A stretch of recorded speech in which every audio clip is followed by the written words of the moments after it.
Hello friends, welcome to the gate excellence. Friends, database management system की इस video series में friends हमारा आज का टॉपिक है introduction to the ER model, entity relationship model. Okay, so friends, first of all what is ER model. और ER model के बारे में मैंने आपको जब डेटा मॉडल्स पढ़ाए थे तब भी मैंने आपको कुछ थोड़ा बहुत इंट्रोडक्शन दिया था, और मैंने आपको ये कहा था कि जब हम आगे आने वाली सीरीज में जब हम देखेंगे तो ईआर मॉडल को हम जो है डिटेल में पढ़ेंगे। Okay, so first of all friends, what is ER model? ER model is a visual representation, is what a visual representation of your data। आपका जो भी डेटाबेस आप डिजाइन कर रहे हैं फ्रेंड्स, उसका क्या है, एक विजुअल रिप्रेजेंटेशन है। ठीक है, एक प्रोटोटाइप मॉडल है कि इस तरह से जो है आपका डेटा जो डेटाबेस में क्या होगा, इंप्लीमेंट होगा। Okay, that describes how the data is related to each other. Okay, बहुत सारी टेबल्स होंगी आपके डेटाबेस में। ओके, इन सारी टेबल्स का आपस में क्या रिलेशनशिप है, इनमें नंबर ऑफ एट्रीब्यूट्स क्या क्या हैं, कौन कौन से रिलेशनशिप हैं। ठीक है, ये सारा सब कुछ अगर हमें विजुअल रिप्रेजेंटेशन हमें पता हो, ठीक है, तो हम उसको क्या कहेंगे, ईआर मॉडल कहेंगे, एंटिटी रिलेशनशिप मॉडल। ठीक है, now friends, ER diagrams helps to explain the logical structure of the database. आपका not a physical, basically a logical structure इन अ ग्राफिकल फॉर्मेट आपको पता लग जाता है कि आपका डेटाबेस का स्ट्रक्चर बेसिकली क्या है। ठीक है, ER model creates based on the three basic concepts. First is the entities, ठीक है, second is the attributes, and third is the relationship. Okay, entities, attributes, and the relationship, these are the basically three basic components to create the ER model. Okay, तो हम इसको detail में पढ़ते हैं कि यहाँ पे एंटिटी, एट्रीब्यूट्स और रिलेशनशिप का क्या मतलब है। ठीक है, तो पहले हम बात करते हैं फ्रेंड्स किसकी, एंटिटी की बात करते हैं। ठीक है, और ये एक जस्ट डायग्राम मैं आपको बता रहा हूँ, यहाँ पर एक जनरल ईआर मॉडल है यहाँ पर। तो आप देख सकते हैं, this one is a student. ठीक है, entity is a real world thing. Okay, entity is a real world thing, can be anything like a person. Okay, student, any object, कोई भी एक हो सकती है एंटिटी। ओके, जैसे मान लीजिए मैंने यहाँ पे जो है स्टूडेंट एक एंटिटी ली है। ठीक है, स्टूडेंट क्या है, एंटिटी ली है, और entity can be always be represented in the a rectangular box, a rectangular box. Okay, now friends, each entity have them some properties. ठीक है, कुछ उनकी प्रॉपर्टीज होंगी, कुछ उनके एट्रीब्यूट्स होंगे। ठीक है, कुछ उनकी कैरेक्टरिस्टिक्स होगी। लाइक अगर मैं एक स्टूडेंट की बात करूं, एक स्टूडेंट की ऑब्वियस सी बात है, उसका नाम होगा, वो कहाँ पे रहता है, उसका एड्रेस होगा, उसकी आईडी होगी, उसकी एज होगी, उसके कॉन्टैक्ट नंबर होंगे, ऐसे कई सारे उसके क्या हो सकते हैं, कैरेक्टरिस्टिक्स हो सकते हैं। तो इन्हीं सारी कैरेक्टरिस्टिक्स को हमने क्या कहा, these are the attributes of this entity. ये स्टूडेंट नाम की जो एंटिटी है, ये क्या है, इसके सारे एट्रीब्यूट्स हैं। And attributes can be represented with the help of the ellipse symbol, ellipse, Oval, जो भी है, उस सिंबल्स की हेल्प से हम क्या करते हैं, एट्रीब्यूट्स को रिप्रेजेंट करते हैं। जैसा कि मैंने कहा था, this one is a logical structure. ER model एक लॉजिकल स्ट्रक्चर है, ग्राफिकल रिप्रेजेंटेशन है आपके डेटाबेस का। तो यहाँ पे ये जो डायग्राम है, ये रिप्रेजेंट कर रहा है कि स्टूडेंट नाम की एक टेबल है। ठीक है, स्टूडेंट नाम की एक टेबल है, every entity represents a table. Student नाम की एक टेबल है, और उसमें क्या है, ये चार फील्ड्स हैं, ये चार कॉलम्स हैं। ठीक है, एक हो गया नेम, एक हो गया एड्रेस, एक हो गया आईडी, और एक हो गया एज। अगर उसी टेबल को आपको जो है ईआर मॉडल या फिर ग्राफिकल मॉडल में आपको रिप्रेजेंट करना है, तो आप कुछ इस तरह से करेंगे। ठीक है, ये आपके डेटाबेस की एक टेबल हो गई। ओके, नाउ अब देखते हैं फ्रेंड्स कि एंटिटी को डिटेल में देखते हैं कि एंटिटी इज व्हाट। एंटिटी में be an any object, class, person और प्लेस। ठीक है, जैसे कि मैंने आपको अभी बताया, और can be represented as a rectangle symbols, can be represented as the rectangle symbols. किसको किसके थ्रू रिप्रेजेंट करते हैं हम, रेक्टेंगल सिंबल्स के थ्रू इसको रिप्रेजेंट करते हैं। ठीक है, नाउ फ्रेंड्स, जैसा कि आप यहाँ देख रहे हैं, this one employee is a entity and department is a entity. Last के डायग्राम में हमने सिंपल एक एंटिटी की बात की थी, अब हम किसकी बात कर रहे हैं, दो एंटिटी की बात कर रहे हैं। एंड टू और more than two entities are associated with a relation, a relation.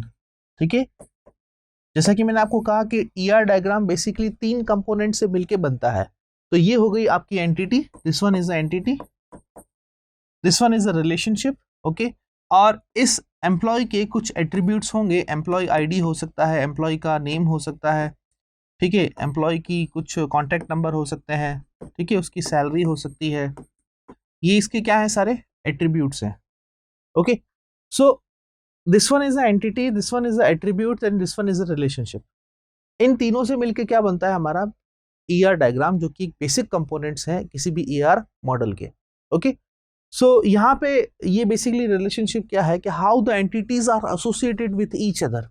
यहाँ पे रिलेशनशिप क्या डिस्क्राइब करता है फ्रेंड्स, कि जो एंटिटीज जो एसोसिएट हो रही है वो आपस में किस तरह से रिलेशनशिप बना रही है, किस तरह से एसोसिएट हो रही है। ठीक है, तो रिलेशन को हम जो है फ्रेंड्स आगे डिटेल में पढ़ेंगे। अभी आप ये समझें कि this one is the entities, these are the two entities, employee and the department. ठीक है, these are the attributes and this one is a relationship. Why a relationship? Two entities can be associated or can make a relationship. बिना relationship के जो है entities आपस में एक दूसरे से कम्युनिकेट नहीं कर सकती हैं। ठीक है, so weak entity is another type of the entity. जैसे आप देखें कि एक लोन एंटिटी है और एक इंस्टॉलमेंट एंटिटी है। ओके, तो वीक एंटिटी को हम डबल रेक्टेंगल से रिप्रेजेंट करते हैं। ठीक है, लोन एंड इंस्टॉलमेंट। ओके, यहाँ पे इसको बेसिकली जो है वीक क्यों कहा, इसको वीक हमने क्यों कहा, क्योंकि इसको वीक इसलिए कहा फ्रेंड्स कि यहाँ पर जो ये इंस्टॉलमेंट है, जो ये इंस्टॉलमेंट है debt is not a fully dependent, और मैं कहूँ कि ये फुल्ली जो है इसको डिस्क्राइब नहीं करती है, debt is dependent on the a loan. Okay, जैसे कि मैं बात करूँ, एग्जाम्पल देके आपको समझाऊं मैं, एक पर्सन है जिसकी कुछ लोन नंबर मान लीजिए L1 है, उसका एक लोन नंबर L2 है। ठीक है, एक लोन नंबर है L1 और एक लोन है 2, मान लीजिए कार लोन है, ये होम लोन है। ठीक है, इसके कुछ इंस्टॉलमेंट्स हैं। ठीक है, installments let's say INS1, INS2, INS3। और ये जो दूसरा जो लोन है, एक हो गया होम लोन, एक हो गया कार लोन, उसकी भी कुछ इंस्टॉलमेंट्स हैं, लेट्स से INS1, INS2 और INS3। ये इसकी कुछ इंस्टॉलमेंट्स हैं, दो लोन की तो कुछ इंस्टॉलमेंट्स हैं L1 और L2 की।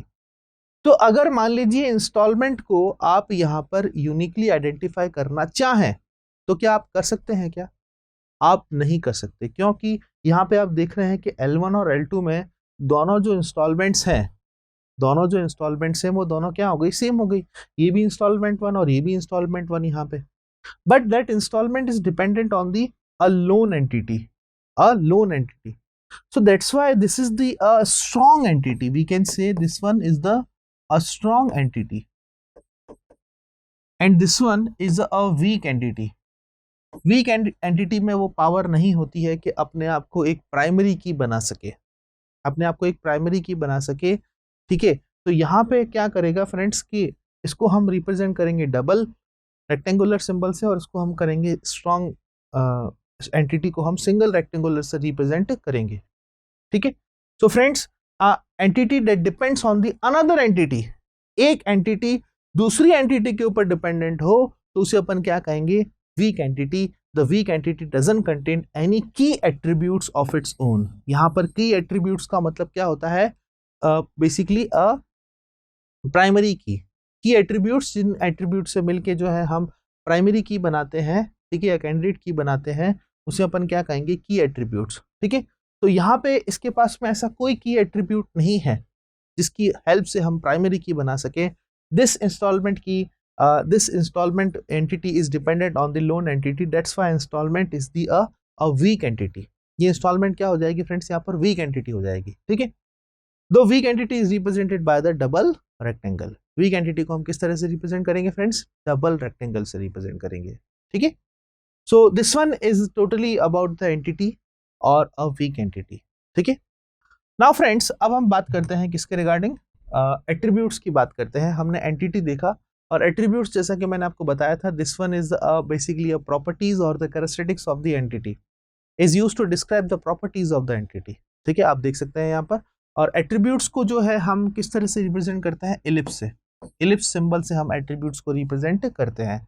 तो यहाँ पर आप देखें कि स्टूडेंट एक एंटिटी है, उसके 4 एट्रीब्यूट्स हैं, स्टूडेंट की आईडी, स्टूडेंट का फोन नंबर, स्टूडेंट का नाम और उसकी एज।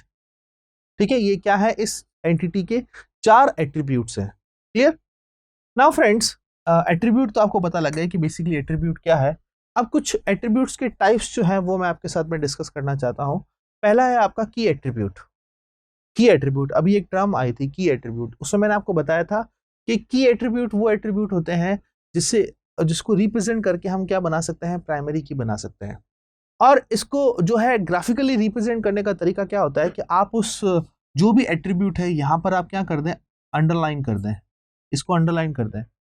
तो ये अब आईडी नाम का जो एट्रीब्यूट है ये क्या है, इस पूरे जो है डायग्राम का, इस पूरे ईआर मॉडल का की एट्रीब्यूट है। क्या है फ्रेंड्स, ये की एट्रीब्यूट है। क्यों? क्योंकि इसकी हेल्प से हम क्या बनाएंगे, प्राइमरी की बनाएंगे इस टेबल की। सो प्राइमरी की और सुपर की, कैंडिडेट की, इन सब के बारे में मैं आपको बता चुका हूं। ठीक है, आप की एट्रीब्यूट, अगर ये प्राइमरी की डेफिनेशन और ये सब क्लियर नहीं है तो please watch that videos. Okay, so friends, की एट्रीब्यूट जिनकी हेल्प से हम क्या बनाए, प्राइमरी की बनाए, it represents basically a primary की। और इसको जो रिप्रेजेंट करने का तरीका क्या है, बस आपको उस जो भी आप लिख रहे हैं एट्रीब्यूट, ठीक है, उसमें आप इसको अंडरलाइन कर दें। ठीक है, अंडरलाइन करने से क्या होगा कि इस टेबल में जो स्टूडेंट नाम की जो टेबल है उसमें आईडी जो एट्रीब्यूट है वो कैसा है, हमारा प्राइमरी एट्रीब्यूट है। ठीक है, प्राइम एट्रीब्यूट है, प्राइमरी की है। ओके, और एक टेबल में तो एक प्राइमरी की हो सकती है। ठीक है, मैं चाहूं कि मैं 2 प्राइमरी की बना दूं तो वो पॉसिबल नहीं है फ्रेंड्स। ठीक है, और ये अगर की एट्रीब्यूट है जिनकी हेल्प से मैं प्राइमरी की बना रहा हूं, तो ये क्या हो गए, ये जो 3 है, नेम, एज और फोन नंबर, ये क्या हो गए, नॉन की एट्रीब्यूट। नॉन की एट्रीब्यूट, नॉन की एट्रीब्यूट्स, क्योंकि इनकी हेल्प से मैं कोई भी प्राइमरी की नहीं बना सकता, तो ये क्या बन गए, नॉन की एट्रीब्यूट। ठीक है, की एट्रीब्यूट को हम जो है प्राइम एट्रीब्यूट्स भी कहते हैं, प्राइम एट्रीब्यूट्स। ठीक है, और इसको जो नॉन की एट्रीब्यूट्स है इनको हम क्या कहेंगे, non prime attributes, non prime attributes. ठीक है, these are the non-prime attributes because we cannot make a primary key with the help of these attributes, but we can make a primary key with the help of id। ठीक है, क्योंकि id जो है हर student की क्या होगी friends, different होगी, वो कभी सेम नहीं हो सकती है। दैट्स वाई यहाँ पर क्या होगा, इस एट्रीब्यूट की हेल्प से हम क्या बना सकते हैं, प्राइमरी की बना सकते हैं। इसलिए इसको क्या कहेंगे हम, की एट्रीब्यूट और prime attribute. Okay, now friends, next type of attribute की बात करते हैं हम, सिंपल एट्रीब्यूट की। सिंपल एट्रीब्यूट, सिंपल सी डेफिनेशन है, which can not be divided further, जिनको हम फर्दर डिवाइड नहीं कर सकते हैं उनको हम क्या कहेंगे, simple attribute. Like a roll number, class, age. अब एज है, एज को मैं और क्या डिवाइड करूं, यहाँ पे डिवाइड करने का सेंस मतलब क्या है फ्रेंड्स, जैसे कि मैं आपको एक नेक्स्ट एग्जांपल भी बताता हूँ कंपोजिट एट्रीब्यूट का। जैसे कि ये रोल नंबर है, ठीक है, अब रोल नंबर को मैं और क्या डिवाइड करूं, एड्रेस है, तो एड्रेस को मैं फर्दर और डिवाइड कर सकता हूं, लाइक उसका स्ट्रीट नंबर क्या है, सिटी क्या है, कंट्री क्या है, स्टेट क्या है, तो मैंने इस एट्रीब्यूट को फर्दर और मैंने क्या कर दिया, डिवाइड कर दिया। नेम हो सकता है, नेम को मैं फर्दर और डिवाइड कर सकता हूं, लाइक उसका फर्स्ट नेम क्या है, मिडिल नेम क्या है, लास्ट नेम क्या है। ठीक है, लेकिन रोल नंबर को मैं फर्दर क्या डिवाइड करूं, वो तो पॉसिबल है नहीं। ठीक है, तो जिनको फर्दर डिवाइड नहीं किया जा सकता उसको हम क्या कहेंगे, सिंपल एट्रीब्यूट। ठीक है, जिनको फर्दर डिवाइड किया जा सकता है, ठीक है, जैसे कि एड्रेस हो गया, नेम हो गया, इन दोनों को हम क्या कहेंगे, composite attributes. Composite attributes, composite attributes. ठीक है, और जो फर्दर जो डिवाइड होंगे फ्रेंड्स, जो फर्दर डिवाइड होंगे लाइक सिटी, ठीक है, कंट्री, स्टेट, इनको भी हम जो है एलिप्स से ही रिप्रेजेंट करेंगे, क्योंकि ये भी क्या है, एट्रीब्यूट्स ही हैं, ये भी एट्रीब्यूट्स ही हैं। ठीक है, एड्रेस और नेम जो है यहाँ पे हो गया क्या, कंपोजिट एट्रीब्यूट्स। रोल नंबर को हम फर्दर डिवाइड नहीं कर सकते, इसलिए ये क्या बन गया, सिंपल एट्रीब्यूट। ठीक है, clear. Next type of attributes friends हम डिस्कस करते हैं, वो है single valued attributes. Single valued attributes, अब सिंगल वैल्यूड एट्रीब्यूट्स का मतलब क्या है कि जिसकी एक सिंगल वैल्यू ही हो। यहाँ पे सिंगल वैल्यू होने का मतलब क्या है, जैसे मैं एज की बात करूं, अब किसी पर्सन की 2 एज हो सकती है क्या, हो सकती है क्या फ्रेंड्स, नहीं हो सकती। किसी पर्सन की 2 डेट ऑफ बर्थ हो सकती है क्या, नहीं हो सकती है। किसी पर्सन के कोई जैसे मान ली स्टूडेंट है तो उसकी 2 रोल नंबर हो सकते हैं क्या, नहीं हो सकते। तो मैं उन एट्रीब्यूट्स जिनकी वैल्यू, ठीक है, सिर्फ एक ही हो सकती है, उसको हम क्या कहेंगे, सिंगल वैल्यूड एट्रीब्यूट। लेकिन जिन एट्रीब्यूट्स की मल्टीपल वैल्यूज हो सकती है उनको हम क्या कहेंगे, multi valued attributes. Multi valued attributes जैसा कि आप इस एग्जांपल में देख सकते हैं, एक पर्सन के पास में 2 या 3 मोबाइल नंबर हो सकते हैं, उसका घर का मोबाइल नंबर हो सकता है, उसके ऑफिस का हो सकता है, ठीक है, उसकी ईमेल आईडी हो सकती है, personal email ID, office email ID, बहुत सारी ईमेल आईडी हो सकती है, लेकिन उसकी एज तो एक ही होगी, ठीक है, उसका रोल नंबर स्टूडेंट का जो है वो एक ही होगा। तो यहाँ पर मल्टी वैल्यूड एट्रीब्यूट का मतलब क्या हो गया, मोर देन वन वैल्यूज।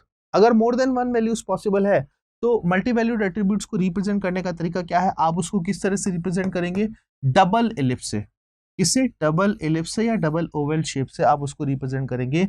यहाँ पे डबल लिखने का ये मतलब है कि ये अब एट्रीब्यूट इसकी मल्टी वैल्यूड है, इसमें बहुत सारी वैल्यूज इसकी पॉसिबल हो सकती है, ठीक है। और ये फर्दर इनकी एक ही वैल्यू है तो इनको हम ऐसे ही रखेंगे, ठीक है, इसको हम कोई चेंज नहीं करेंगे। लेकिन जहाँ पे डबल एलिप्स है, जहाँ पे डबल ओवल है, इसका मतलब ये है कि ये क्या है, मल्टी वैल्यूड एट्रीब्यूट्स है। क्लियर। नाउ फ्रेंड्स, नेक्स्ट हम बात करते हैं किसकी, स्टोर्ड एट्रीब्यूट की, ठीक है। Stored attributes, stored attributes is in the attribute which are physically stored in a database, ठीक है, physically stored in a database, okay। Assume a table called a student, there are the attributes such as student id, roll number, name, course id. We cannot derive the values of these attributes using the other attributes। यहाँ पे ये line बहुत important है friends कि we cannot derive value of these attributes using the another attributes, other attributes। जैसे कि एक student है, ये स्टूडेंट टेबल है, ठीक है, और इस स्टूडेंट की एक आईडी है, ठीक है, उसका रोल नंबर है, ओके, कोर्स आईडी है, ठीक है। ये कुछ ऐसे एट्रीब्यूट्स हैं, ठीक है, जिनको मैं अदर एट्रीब्यूट से डिराइव नहीं कर सकता, वो किसी अदर एट्रीब्यूट से डिराइव हो नहीं हो सकते। They are not dependent on the another attributes, that's why these attributes are called the stored attributes। क्या कहेंगे इसको फ्रेंड्स, stored attributes। और ऐसे attributes जो किसी के ऊपर derived हो, जो किसी के ऊपर derived हो, उसको हम क्या कहेंगे, derived attribute, ठीक है। लाइक दिस, इसमें आप देख सकते हैं कि जो एज है, स्टूडेंट की जो एज है, ठीक है, स्टूडेंट की एज, ये प्राइम एट्रीब्यूट बन जाएगा। स्टूडेंट की जो एज है, अगर हमें स्टूडेंट की एज पता करनी है तो ऑब्वियस सी बात है उसकी डेट ऑफ बर्थ पता होगी तो ही हम स्टूडेंट की एज पता कर सकते हैं। तो ये जो एट्रीब्यूट है, it's date of birth attribute के ऊपर डिपेंडेंट है, डिराइव्ड है, इससे ही डिराइव होगा, ठीक है। तो ये जो एज है ये क्या बन गया, हमारा डिराइव्ड एट्रीब्यूट बन गया। And derived attribute is represented by the a dashed ellipse. इससे रिप्रेजेंट होंगे फ्रेंड्स, अ डैश्ड एलिप्स से रिप्रेजेंट होंगे, ठीक है, क्लियर। तो ये बात आपको ध्यान में रखनी है कि जो डिराइव्ड हो रहे हैं किसी दूसरे एट्रीब्यूट से, जो डिराइव नहीं हो रहे हैं तो उसको हम क्या कहेंगे, स्टोर्ड एट्रीब्यूट्स। जो डिराइव हो रहे हैं किसी दूसरे एट्रीब्यूट से, डिपेंडेंट है, उसको हम क्या कहेंगे, derive attribute. And it is represented by the dashed ellipse, ठीक है। किससे रिप्रेजेंट करेंगे, डैश्ड एलिप्स से, ओके। नाउ फ्रेंड्स, नेक्स्ट हम बात करते हैं किसकी, रिलेशनशिप की, किसकी, रिलेशनशिप की। अब देखिए, आप जैसे मैंने आपको कहा था स्टार्टिंग में कि कोई भी ईआर डायग्राम होगा उसके बेसिक 3 कंपोनेंट्स होंगे, एक होगा उसका एंटिटी, एक होगा उसका एट्रीब्यूट्स और एक होगा उसका relationship. Now friends, what is the relationship, ठीक है, it is basically used to derive और describe the relation between the entities, ठीक है। दो एंटिटीज या दो से ज्यादा एंटिटीज के बीच में अगर हमें रिलेशनशिप को दिखाना है, उनके दो टेबल्स के बीच में रिलेशन क्या है, ठीक है, वो रिलेशन फ्रेंड्स बेसिकली हम आगे जाके पढ़ेंगे नेक्स्ट वीडियोस में कि वो रिलेशनशिप 1 to 1 हो सकता है, 1 to जो है मैनी हो सकता है, मैनी टू 1 हो सकता है और मैनी टू मैनी हो सकता है, ठीक है। ये 3-4 तरह की जो है रिलेशनशिप पॉसिबल है कि एक एंटिटी दूसरे एंटिटी से किस तरह से पार्टिसिपेट करेगी, उनके बीच में किस तरह के रिलेशनशिप बनेंगे, ठीक है। तो यहाँ पर जो रिलेशनशिप है उसको हम किससे रिप्रेजेंट करते हैं फ्रेंड्स, डायमंड सिंबल से रिप्रेजेंट करते हैं, किससे, डायमंड सिंबल से, ठीक है। और अगर मैं टाइप्स ऑफ द रिलेशन की बात करूं फ्रेंड्स तो वो 3 तरह के होते हैं। पहला है आपका बाइनरी रिलेशनशिप, दूसरा है आपका रिकर्सिव रिलेशनशिप और तीसरा है ternary relationship. Binary, recursive and ternary relationship, ठीक है। नाउ जैसे कि अभी हम बात करते हैं फ्रेंड्स कि जैसे ये आपने लास्ट डायग्राम देखा होगा, ये teacher teaches student, teacher teachers student. ये रिलेशनशिप कैसा है? ये बाइनरी रिलेशनशिप है, क्योंकि इस रिलेशनशिप में कितनी एंटिटीज पार्टिसिपेट कर रही है? 2 एंटिटीज पार्टिसिपेट कर रही है। कौन सी? टीचर और स्टूडेंट। अगर उस रिलेशनशिप में 2 एंटिटीज पार्टिसिपेट कर रही है तो उसको अपन क्या कहेंगे? Binary relationship.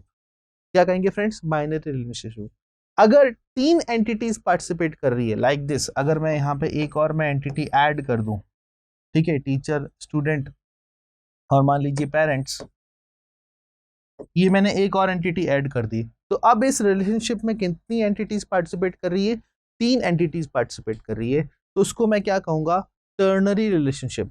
ठीक है, और एक एंटिटी खुद से ही, एक रिलेशनशिप खुद से ही अगर पार्टिसिपेट कर रहा है, जैसे कि मान लीजिए ये अपना रिलेशनशिप है, यहाँ पे डायमंड सिंबल बनाएंगे हम, this one is a diamond symbol, और ये खुद से ही पार्टिसिपेट कर रहा है, एक रिलेशनशिप खुद से ही पार्टिसिपेट कर रहा है, ठीक है, तो उसको हम क्या कहेंगे? Recursive relationship. ठीक है, तो बाइनरी जो रिलेशनशिप है फ्रेंड्स, फर्स्ट हम बात करते हैं बाइनरी रिलेशनशिप की। तो बाइनरी रिलेशनशिप के बारे में मैंने क्या कहा कि यहाँ पर कितनी एंटिटीज पार्टिसिपेट कर रही है फ्रेंड्स? 2 एंटिटीज पार्टिसिपेट कर रही है।